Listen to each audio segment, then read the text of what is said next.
अस्सलामुअलैकुम वरहमतुल्लाहि वबरकातुहू। आज येलो पीस की मंदा तेज़ी के ऊपर डिस्कस करेंगे।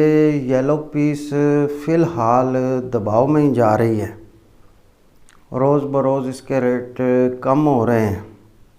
कराची मार्केट में येलो पीस 102 रुपये किलो तक काम हुए हैं, जबकि दाल येलो पीस की 109 साढ़े 9 रुपये किलो तक फ़रोख्त हुई है। गुज़िश्ता वीडियोज़ में भी मैंने बताया था, अक्सर बताता रहता हूँ कि येलो पीस की तकरीबन 95% जो मिलिंग होती है वो कराची ही होती है। कराची में काला चना या मूंगी या वो दालें जिनको फ़र्शों पे सुखाना पड़ता है, उसकी मिलिंग जो है वो नहीं होती। मसूर की मिलिंग होती है या फिर येलो पीस की मिलिंग होती है। मूंगी वगैरह और माश वगैरह कराची में बहुत कम बनते हैं। एक आधी फैक्ट्री है जो माश बनाती है, लेकिन वो भी छड़ी दाल ही बनाते हैं।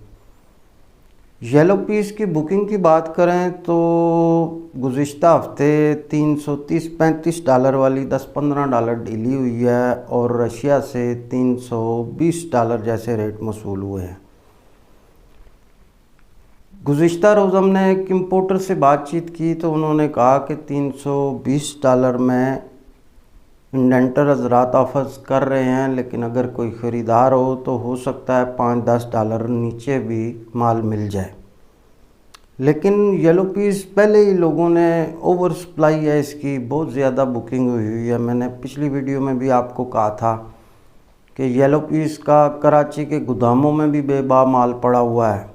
ऊपर से इम्पोर्टरों ने सस्ती समझ के जो है ना, जब पिछले साल इसका रेट हो गया था 550, जब ये 380 से नीचे आई तो इम्पोर्टरों ने हर भाव में बुकिंग कराई पड़ता मिलाने के लिए।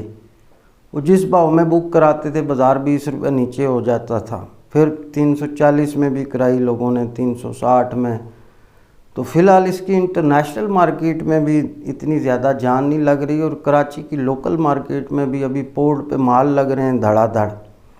येलो पीस में एक ये भी हमने देखा है कि कराची के जितने मिलर हैं ना, जो येलो पीस की मिलिंग करते हैं, वो सारे के सारे खुद इम्पोर्टर हैं। उनका अपना माल आता है, उन्होंने ऐसी सेटिंग बनाई होती है, हर हफ्ते उनके पोर्ट पे माल लगते हैं, वो छुड़ा के मिलिंग करके मार्केट में माल बेचते हैं। कई दफ़ा हमने ऐसा भी देखा है कि जब येलो पीस की मार्केट में गलट आ जाए, इसकी सप्लाई ज़्यादा हो, तो जो कमर्शियल इम्पोर्टर है जिसकी मिल नहीं है अपनी, उसने येलो पीस मंगा ली तो माल बेचना बड़ा मुहाल हो जाता है, क्योंकि मिलरों का अपना माल आ रहा होता है। अभी भी फ़िलहाल यही सिचुएशन है। कल हमारी एक ट्रेडर से बातचीत हुई तो उन्होंने कहा कि इतनी बेच आ रही है कि वो मिलर भी थे, उन्होंने कहा हम अपना माल बेचें या कि इम्पोर्टरों का माल बेचें, क्योंकि लोगों ने माल बुक कराए हुए थे। मई जून में बुकिंग हुई थी, अब माल पोर्ट पे लगने शुरू हो गए हैं और पोर्ट पे काफ़ी दबाव है। पोर्ट पे जब माल आता है तो उसको 5 दिन के अंदर अंदर क्लियर करना होता है। अगर आप 5 दिन के अंदर क्लियर नहीं करते तो डैमरेज डिटेंशन चढ़ता है। फ़िलहाल मार्केट मज़ीद दबाव भी आ सकता है। कहीं पहले इस तरह होता था कि पोर्ट पे मैनिफेस्ट आती थी और कस्टम में जब एंट्री फाइल वगैरह होती थी तो पूरा यानी कि डाटा आ जाता था हमारे पास कि आज 200 कंटेनर लगा है, आज 300 कंटेनर लगा है। अभी कुछ 2-3 महीनों से ऐसा मामला हो गया, कस्टम के और FPR के कोई आपस में ऐसे मामलात हुए हैं कि मैनिफेस्ट नहीं आती, अब डाटा ही नहीं पता चलता कि कितना माल लग रहा है। लेकिन खैर, जो काम करने वाले होते हैं, रोज़ाना फील्ड में बंदे होते हैं, उनको महसूस हो जाता है कि पोर्ट पे माल जो है वो धड़ाधड़ आ रहे हैं, गोदामों में भी माल पड़े हैं, मिलों में भी माल भरे हुए हैं। तो फ़िलहाल इसमें कोई ज़्यादा मज़ेदारी नहीं है अभी, जब तक ये अराइवलें रहेंगे जो इम्पोर्टरों ने माल बुक कराए हुए हैं। जब ये सारे कराची पोर्ट पे लग जाएंगे फिर बाज़ार के रुख का तयन होगा। अभी फ़िलहाल हम अपने सार्फिन को यही मशवरा देंगे कि ज़रूरत के मुताबिक जो है ना काम करें। देखें, बाज़ औक़ात बंदा महंगा सौदा लेके भी कमाई कर जाता है, बाज़ औक़ात इंसान सस्ता सौदा लेके भी हार जाता है। एक इंडेक्स होता है उसको कहते हैं फियर इंडेक्स, एक इंडेक्स होता है उसको कहते हैं ग्रेड इंडेक्स।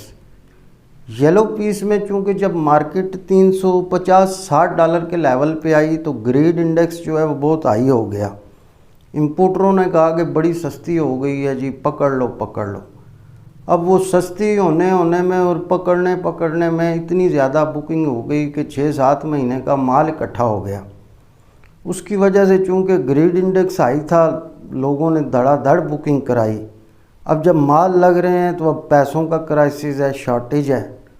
तो जब तक ये पुरानी बुकिंग के माल, माहिरीन कहते हैं, पोर्ट पे एक दफ़ा लग के सारे गोदामों में संभल नहीं जाते, येलो पीस का बाज़ार इधर ही धक्के ही खाता रहेगा।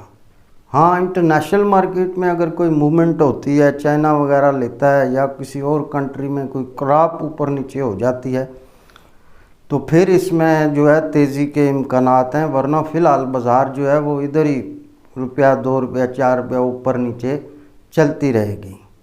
पाक कमोडिटीज़ की मुकम्मल गाइडलाइन लेने के लिए आप हमारी पेड सर्विसेज भी ले सकते हैं, जिसमें हम आपको रोज़ाना की बुनियाद पे गाइडलाइन देंगे और एक एक चीज़ की आपको फसलों के मुतल्लक भी बताएंगे, इंटरनेशनल मार्केटों के रेट भी बताएंगे।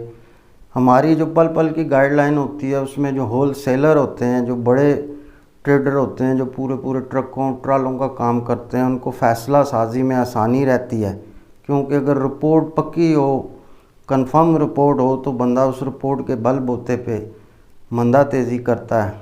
अपना ख्याल रखिएगा। अल्लाह हाफिज़।